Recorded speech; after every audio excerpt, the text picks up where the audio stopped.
فنظمت أبيات وأنا أمشي، قلت هي كربلاء ولها الزمان يسير، وبساحها مجد الإباء يدور.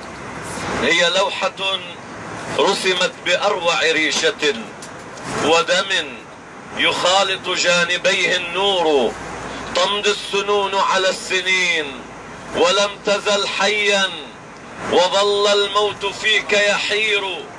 يا قاتل الموت الذي بسهامه صرع القرون وأنت كبير.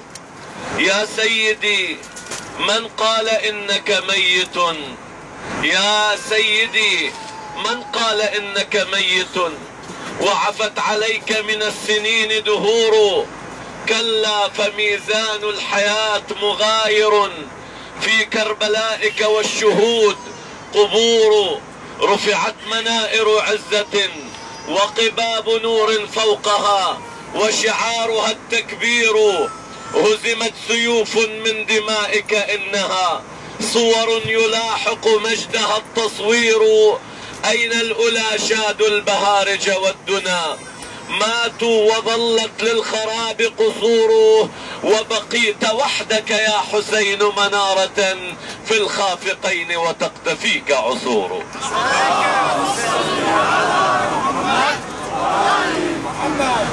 الحمد لله على سلامة الزوار. نسأل الله أن يعيد هذه الزيارة علينا في عامنا هذا، وفي كل عام في جمعتنا هذه، وفي كل جموع زوار أبي عبد الله. نشكر الطائرة الكريمة ويعني رواد الطائرة الكريمة، ونشكر كابتن الطائرة والإخوة الفريق العمل.